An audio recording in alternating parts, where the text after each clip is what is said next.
All right, guys, we got a really cool one today. We got Bill Maher on the pod. This is a crazy one. Before we get into it, if you guys have not tried out the Prize Picks app, you guys need to download it and try it right now. I can't even watch a sporting event anymore without firing on Prize Picks. It just makes it so much more fun to watch. NHL Finals is here. NBA Finals is here. There's no better time to fire on Prize Picks. Also, this weekend, we got UFC, Sugar Sean versus Maher, the rematch. We're going to be at the fight. So we put together a special pick, the Nelk Boys community play. We put a lot of thought into this. You guys can actually go on the Prize Picks app and you guys can just click it and tail our play. So go to the Prize Picks app, tail our community play. Let's all ride it together. Also, boys, we got you guys on a special code NELK. If you plug that in and put in just $5, you're gonna get $50 for free, no strings attached. So download the Prize Picks app, use code NELK, and get on there. Tail our UFC play. Let's all ride it this weekend. Let's go Prize Picks. Let's go Sugar Sean. Let's get into the pod. Here's my left. Kyle, how you doing? Good. What do you got there? What? This? Yeah. This is our alcoholic drink. Happy Dad? Hard seltzer. Wow. You're a drinker, right? A little bit or no? Yeah. Yeah. What do you got going there? It's 4 o'clock, so I'm not drinking yet. Okay. But No, I didn't know. I save it for 5. I mean, I'm not a monster. I mean, it's only an hour away. But yeah, no, David Mamet is coming here to do my podcast. Okay. After I keep forgetting, I'm on your show. Yeah, exactly. Yeah, you ask the questions. I'm just going to sit here. So what do you think? When does that change? What age does? Well, it's everything. Do you just stop giving a fuck? It's just gradual, of course. Life is an evolution. It's not a revolution. 30 to I'm almost 70. That's 40 years. Yes, you'll go through. Each decade is you're a different person a little bit. Your friends will change somewhat. Hopefully you have some your whole life, but you change. I mean, a lot of people change marriages. And it's not their fault. People, you're not the same person at 40 as you were at 20. If you can still make that work with the same person, good. Or if you're faking it, that's your choice. But, you're not a bad person if you're like, Jesus Christ, I'm sorry I married you at 20. And now I'm just, I've heard people say this, not just the men, women even more saying they're married and they say that there are some days you just look over and go, who's this person in my bed? Marriage is scary, bro. I mean, I never got married. Look who you're talking to. You've never been married once. You didn't know that about me? I didn't know that. Wow. You don't know me at all. I don't know you. Well, that's why I'm here to get to know you, too. No, but I mean, I talk about it on my show for 30 years. Wow. I mean, it comes up a lot. Do you know I smoke pot? I do know that. Yeah. I heard you don't call it pot, though. You call it cigarettes, right? Oh, I used to joke here on the podcast that, because at first when I was doing it, I was a little nervous about it because there was talk that there were states maybe where it wasn't legal, where, they wouldn't show the podcast. But it turned out that their Brock was worse than their bite, and you could smoke, and it didn't seem to affect anything.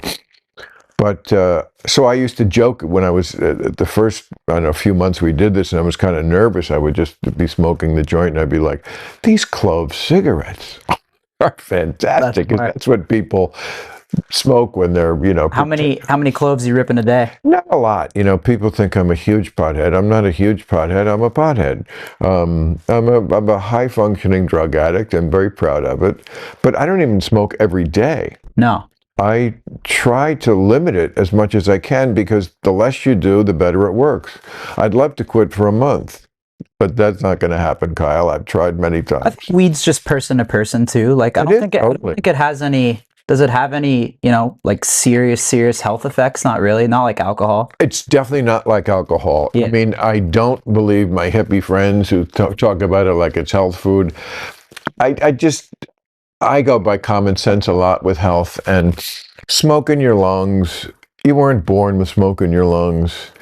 Is it better than cigarette smoke? Of course. And of course, you can even try to up the odds on that by smoking the cleanest weed you can find. But are you there on the farm when they pick it? I mean, No. Just because it says on the bottle or whatever? I mean, I'm lucky. I know some growers, so I grow it here.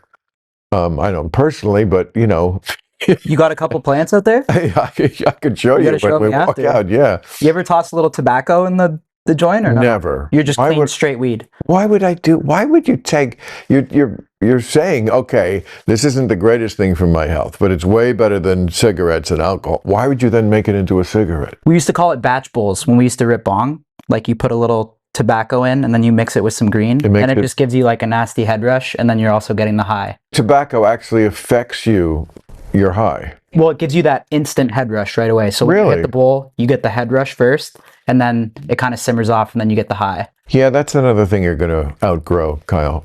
Yeah. You're not going to. I don't even smoke that no more. I used to smoke morning, but it made me too lazy. I used to we would take the whipped cream cans at the bar at the comedy clubs, and we would, if you bent back the nozzle, you'd get the gas, because that you guys were on some shit.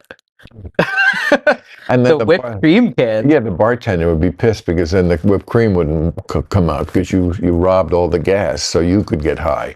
And that was a head rush, but it lasted 30 seconds. The idea that I would, at this point in my life, trade my health, because it can't be good to be, force breathing gas. You got to outgrow the whipped cream. For 30 seconds of a high, it was just a terrible bargain.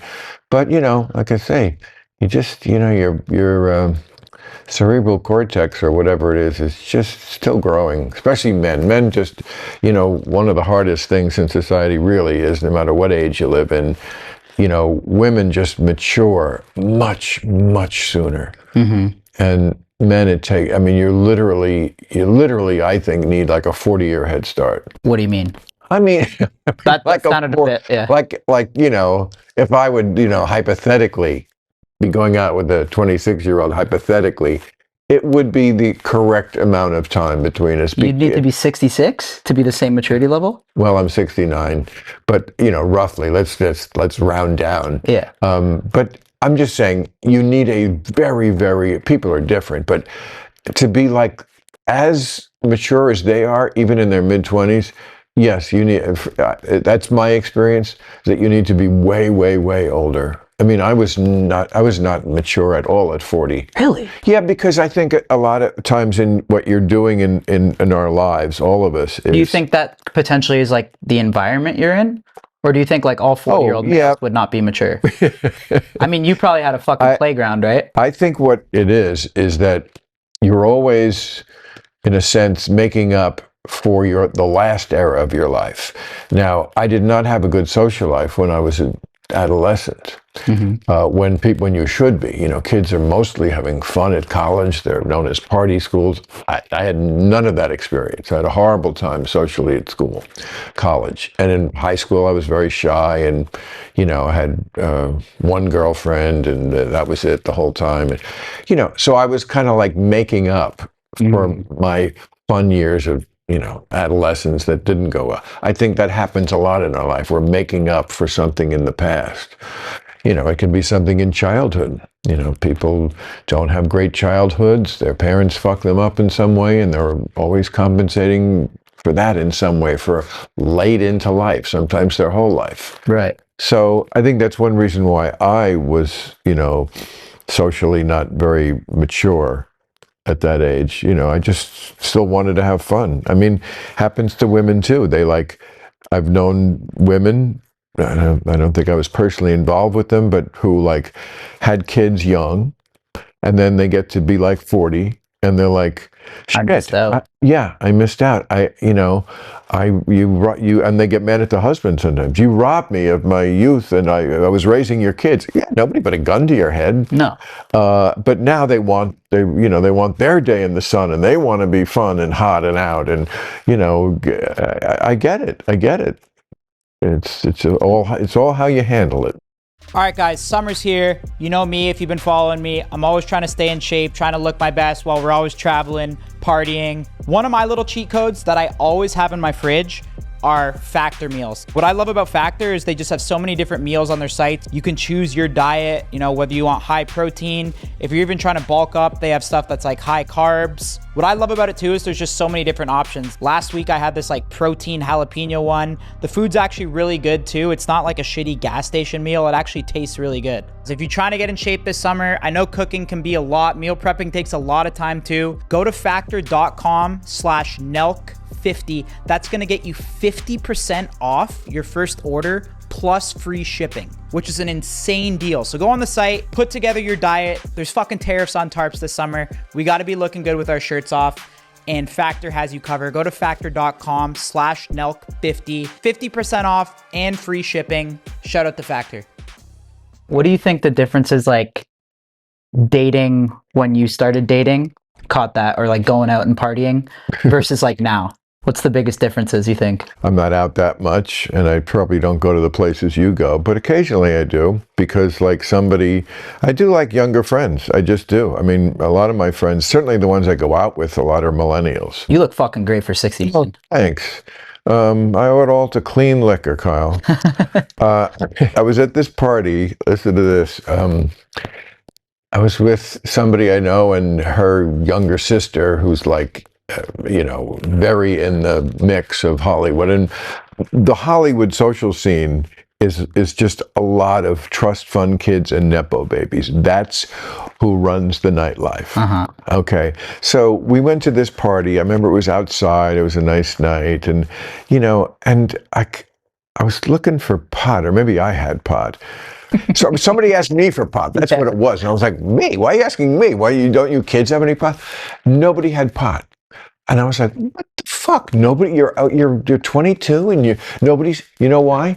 Because they all are high when they came in on something they swallowed. Pop pills. That's where the drug scene has gone. Yeah. You do it before you leave the house. They perfected, but they certainly made more easily to do, like microdosing of acid, microdosing of mushrooms.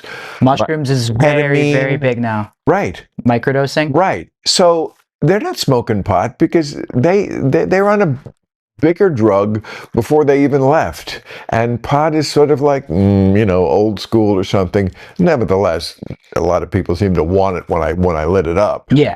Have you ever fucked with the mushroom chocolates or anything like that?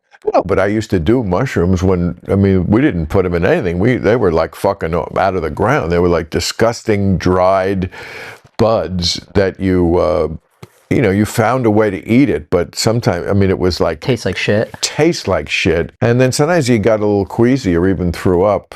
But, yeah, I remember that. I think the first time I did it, I put them in a tuna fish sandwich. That was not a good idea. Tuna fish mushy sandwich? Ugh. I seem to remember that, yes. And then you could put them in the blender. I remember doing that, or just fucking eat them. Once you're high and you want more, somebody's got the little bag, just eat it. You just eat the cap. That's what I mostly remember. So you've tripped pretty hard? Acid, nobody has done since like the 60s. Timothy Leary told me that. If he doesn't know, no one knows. He said it's a very hard thing to make in the lab. That Owsley guy who made the original batch that the Beatles did and everybody did, that was kind of the real LSD. And then by the time I think the first time I did it was I don't remember doing it in college. I don't think it was around. I did it like maybe in the 80s or something, and they said it was acid. It wasn't fucking acid. It was some bullshit that somebody put together that kind of got you high. It was a shitty trip. It was grungy. I remember I couldn't get out of my body for a whole day. Was it a trip? Not really. It was probably a bunch of strychnine and speed and some fucking thing that he put together, and they called it acid. And of course, there's no regulation. How the fuck do you know what acid is? I just have no desire to try acid. I don't know. But I think they probably have made something closer to it now. And I do know people swear by the microdosing of acid because they say it's not like you're tripping. It's just like you're very focused and you're in a great mood. And, I think they have really targeted somebody got the bright idea. We can make a lot of money just taking some of these drugs that people think are kind of like, oh, that's kind of a big investment to trip on acid. Am I really ready? And where am I going to do it? And am I going to jump up a building? And No, let's make it like a lot easier to do and not quite as severe. And I bet you we could make a lot of money, and I bet they do. That's Bet the it's next wave, yeah. I think even the mushrooms, I wonder if those will ever get legalized kind of like the way weed is now. Because people are really doing those too. I just tried them. We had some Australian chicks that we went to Australia and we became it was a good we became friends with them in Australia, and then they came out to visit us for New Year's, and we like partied for 3 days straight, like normal partying. But then we were doing dry January, so we stopped the drinking after New Year's, and then we switched to only mushrooms for 3 days. So we did mushroom chocolates for like 3 days, and it feels like having like 6 drinks or something. Like especially when you're outside in the sun, and like I could see it being really big if it becomes I legalized. think it is big, and but when you did it the way I did it, where you just really just ate it raw, at least for me, it was just you would just laugh at everything. Yeah, you're just laughing. The drug is like, I think, robbing all the serotonin. Is that it? Something like that. I'm not sure about But that. you can feel like other people's energy on it too. Like if someone's like in a shitty mood, you can kind of like Yes, feel it a one little person bit. It's can like a like psychological. harsh your mellow. Yeah, yeah. Yeah, that's true. And it's also, I recall, bad coming down sometimes because you depleted your supply of whatever the chemical it is that makes you feel pretty good as a normal person walking around. You just robbed that. Yeah. You just took it all. So now you're just like,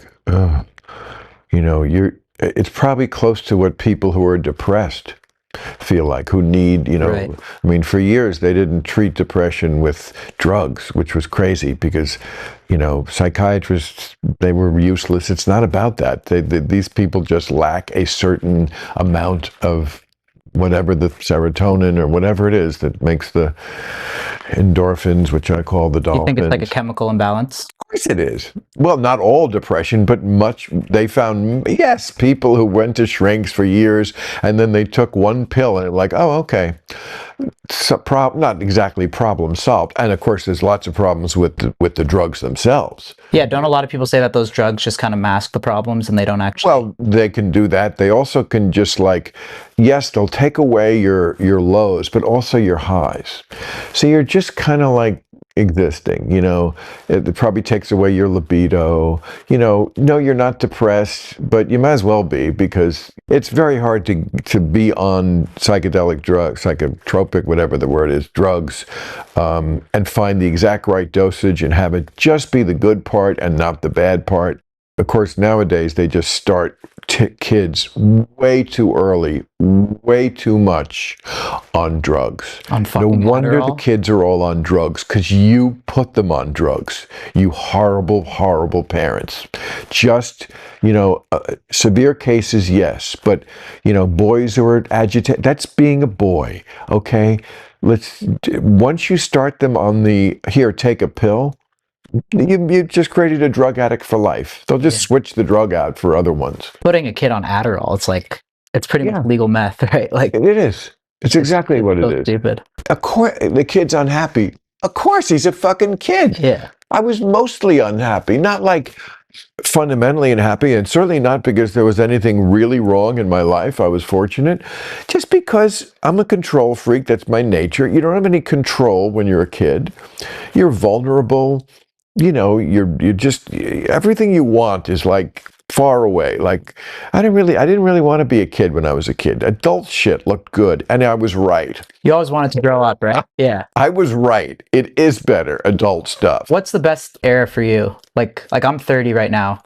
Like, is this the best time, or when is the best To me, time, you think? it is now. I mean, even with being older, it's not like I can't do everything I always could do, so that's good. So it just gets better and better and better. Well, no, then at some point you die. That's not better, But you know what I mean. Yeah, I mean, Because I get to sit here, you're wise. I get to get fucking free game sure. from you. I mean, to me, I like it now because, again, I just don't make stupid mistakes like I used to. I just don't do stupid things. I'm nicer. I have no competition with anybody. I've already won everything I wanted to win at.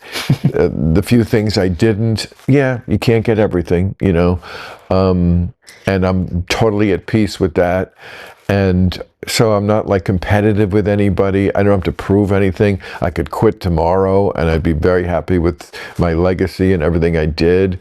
So that, I mean, that kind of peace of mind, I would say the thing, conversely, the thing that gnawed at me the most when I was exactly your age is, am I going to be a failure? That probably created more stress in my life than anything. Well, relationships, they caused a lot of stress. But that thought, you know, oh my God, could I be like one of the losers in this game? You know, because that's the early 30s is when you start to see some of the guys you started out with in the comedy club starting to, you know, get shows and stuff. And I'm like, oh shit, am I gonna be like the comic who never like gets the next thing? That would suck. You know, I'm not gonna be a good failure. So like that was super stressful. And I don't have, you know, you don't have any of that now. So you have like all the, and also I still love the job I do. Not, I mean, this one is fun too, but my real job at Real Time, I mean, it's like, it's the best job in the world. And they keep hiring me to do it. Yeah. And, you know, reach so many people. I can do it, and I keep doing it better and better because you're just, you know, you've been doing something the longer time, you just get better at it. That would be true of anything. If I played the piano for 30 years, I'd be better at it now. Yeah. So that's all the good part. You know, the bad part is, yeah, you could much more likely, you know, tomorrow I could have a heart attack than you. Yeah, that's part. Safe to say, yeah. So, it depends what I'm doing, though, at the same time, right? Yeah, no, your stupidity. No, I'm good. You could definitely kill your heart with stupidity, too. Yeah. Young people do it all the time. Yeah. I could have done it. A couple of my boys I got to watch over. I could have done it many times. I could have bought the farm with stupid drug tricks. It's scary now with the drugs, too, right? Yeah, there's a lot of shit in them. Like fentanyl? Yeah, the fentanyl shit. How do you know it's not in the drugs you're doing? You don't. Every fucking cocaine line is a lottery ticket, pretty much, right? I still have that, but yeah. I am so glad I'm not doing those drugs anymore. Yeah. I mean, cocaine's just fucking, it's everywhere. Every party you go to. Really? Oh, it's everywhere, yeah. I'm not sure that ever really changed because I think when you look at the... they got liquid cocaine now. What is that? I was at a house here in LA, and it's a fucking nasal bottle, and it's liquid cocaine. It's like a vape instead of a cigarette. So instead of the stigma of going outside and smoking a cigarette, right, you're just vaping inside. Instead of going to the bathroom and having to, like, you know, try to find the handicap stall, you just have this liquid thing now, and that's what. So that's what people are doing. Just like a vape. No, it's like the allergy medicine, like that. You don't really want to stick something up your nose that somebody else stuck up their nose, do you? I mean, fuck, people are desperate for cocaine, right? Probably. Oh, they do. When the bag runs out, they're probably gonna do it. Yeah, yeah. Would you at least wipe off the nozzle? I don't know. I haven't tried liquid cocaine, but I'm observing. I'm kind of past that stage a little bit, but yeah. I'm past the liquid cocaine stage. Cocaine is, I think, always the one that's going to get you. I mean, obviously people die of other things, and heroin I don't know about, but it must be fantastic because people just do anything for it. You know, I mean, I'll suck your dick is kind of like the middle name of everyone, every heroin addict. I mean, I don't know. Yeah, I'm sure heroin is not a good thing to start because you'll just like it too much. Yeah.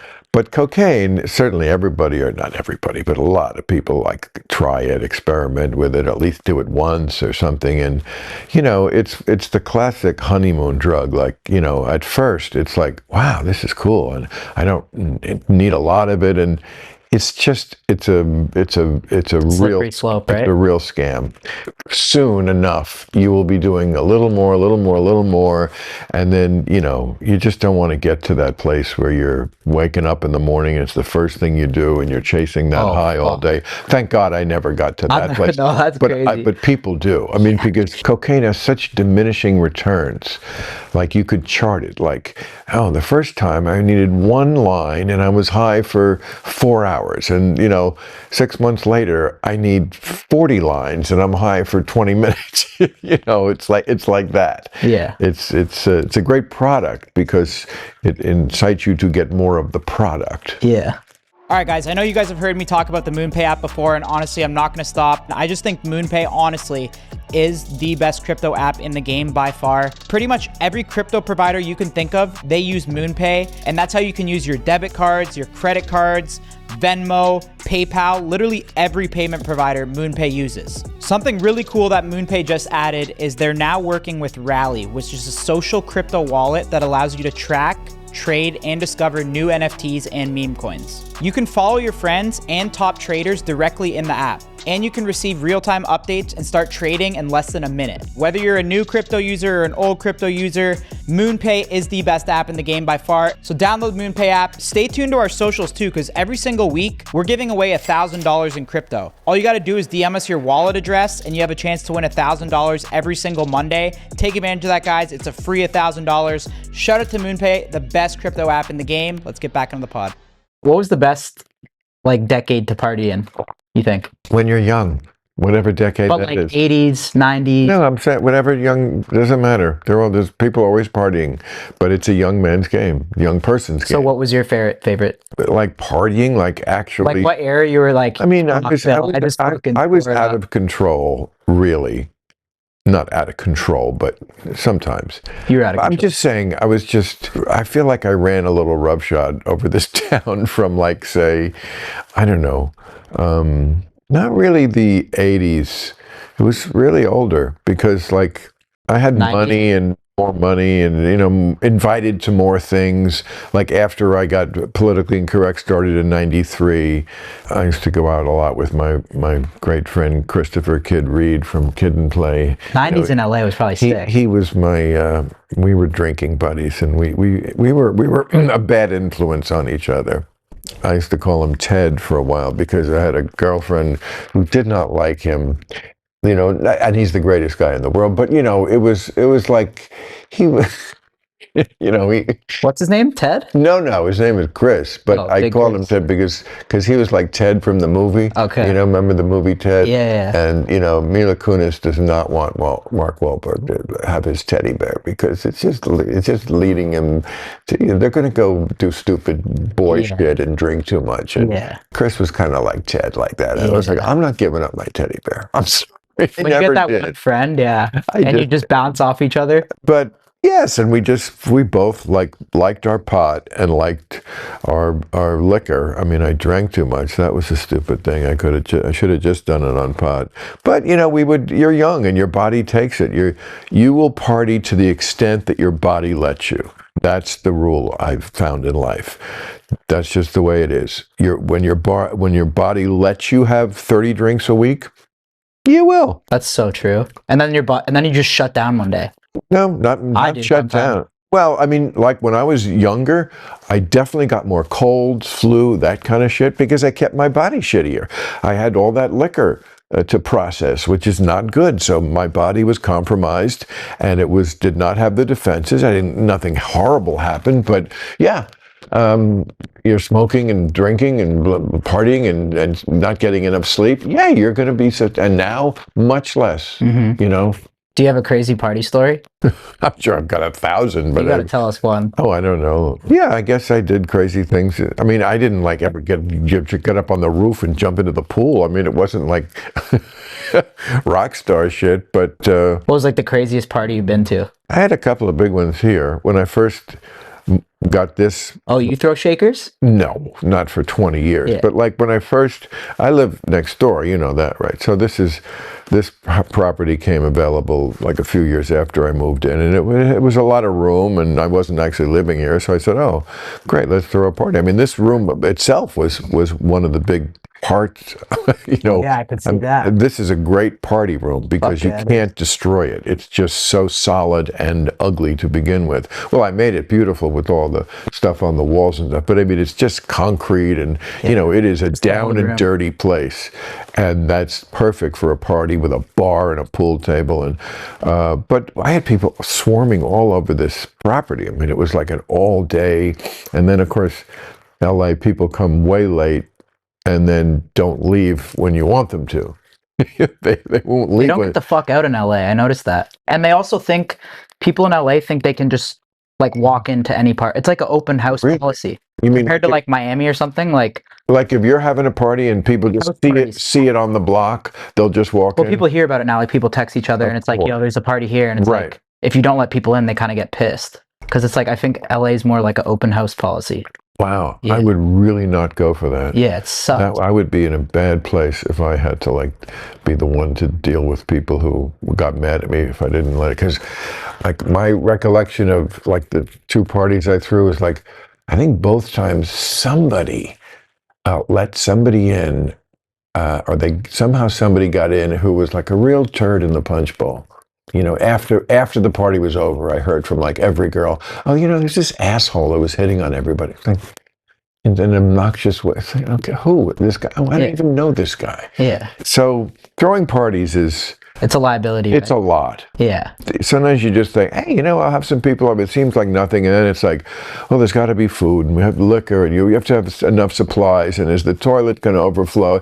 You know, and it's just, even a small party, it doesn't seem like a lot. It's a lot. And to throw a big party, I mean, you could buy a nice car for what like that party cost. Right. I had a lot of people. I bet. You know, and also if you're a party like that, you need people, just bartenders, and you know, it's a lot.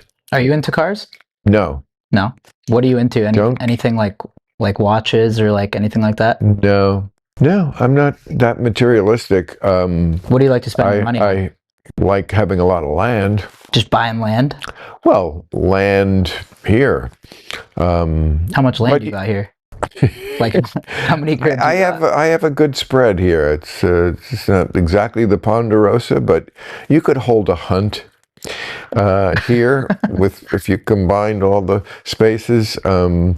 Yeah, I'm not a materialistic person like that. I was robbed here, or at least ransacked, like last year, a break-in while I was out, and at your house? yeah, right next where I live, next door, and you know, all the drawers were open, and you know what they took? Nothing, because there's nothing to take. They were looking for cash, I assume. You know, any like briefcase, anything they thought might have cash in it. But you know, we're not in the era anymore where people steal TVs. You know, Yeah. TVs, John, you could. Yeah. So what was, you know, they were looking for jewelry, which I really don't have. Yeah. You know, I have a watch. I mean, you know, I don't give a shit about stuff like that. That's a scary thing about LA. But nothing. They didn't take anything because they didn't find anything. That's good. Scorched earth policy. So they are robbers.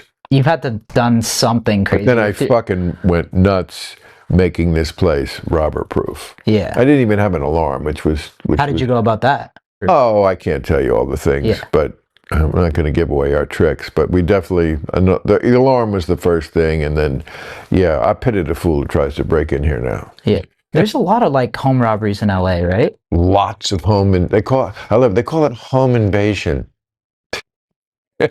Yes, we have a lot of home invasion. One of my best friends got his car robbed too here. Like he just parked it, and when he came back, the car was gone. And then eventually he tracked it down 2 days later, and it was just completely torn apart. Like all the parts were gone and shit. Like that LA's getting a bit fucked with that. Oh, shit. Totally.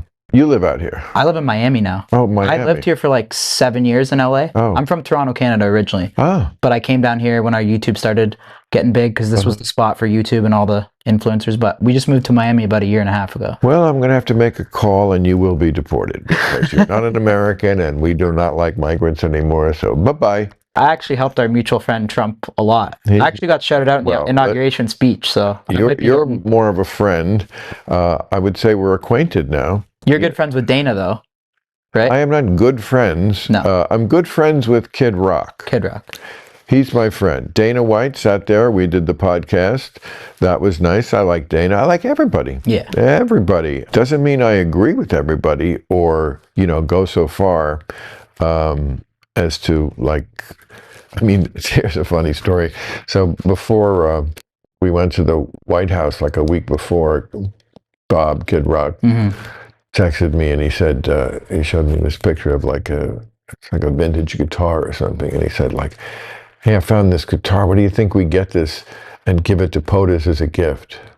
And I texted back, Bob, I'm not at the gift giving level yet. Okay, let's see how the first date goes. Okay. So I think it's important that we all talk to each other, and I want to talk to people. And I think anyone who thinks it would have been the smart thing not to go to the White House when you're invited by the President of the United States to have an intimate dinner and talk to him is absolutely fucking nuts. Yeah. And I am super glad I went. And I have said to the right wingers, I took a lot of shit from the left for doing it. Always stood my ground, went right back to criticizing Trump exactly how I would have had we never met.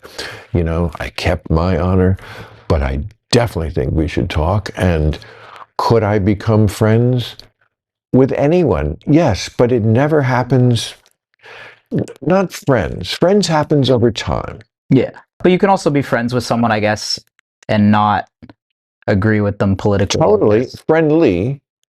But friends is something different. Yeah. But Trump had to have cracked you up behind the scenes. Both. Yeah. Both ways. I think he really hilarious. I think he really enjoyed having somebody there. Yeah. Who was funny and did make him laugh. You guys were probably spitting back and forth. Yeah, the whole time. And the left got very mad at me for reporting exactly honestly the way it happened, and I kept saying, did you see what I said about it? Did you see? I saw it. Okay. So I kept saying, I'm just tell you what happened. I'm the messenger here. I'm just telling you. This is information for you to deal with. And of course, for a lot of people, it's the old line from the great movie, you can't handle the truth. They just couldn't handle the truth. Yeah. But yeah, I mean, I think you gained a lot of respect by doing that. Totally. Anyone that thinks you shouldn't have fucking discourse is just... It's crazy. Yeah. First of all, the left has no power. And you're still not going to talk to them? Right. That's crazy. It's like, talk about misjudging your leverage. You don't control anything. Yeah. And your method is you're going to run into the room screaming? I mean, this is like high school lunch table thing. Uh-huh. But you wouldn't have probably met with him in his last term, right? So there had to be some sort of shit. You would have? Well, I mean... But there's been a shift, obviously, right? Anytime the President of the United States ever invites me to the White House for a private dinner, you're going. I'll go. The first term, I mean, one reason why this made sense to a degree was it's sort of what they call a Nixon in China thing. Now, that refers to when Nixon went to China to open up China, communist China.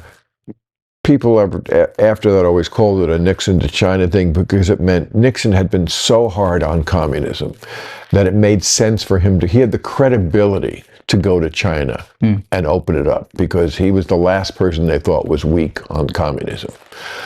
Same with me and Trump. I had been so critical for so long, I think all with the facts on my side, that it made sense.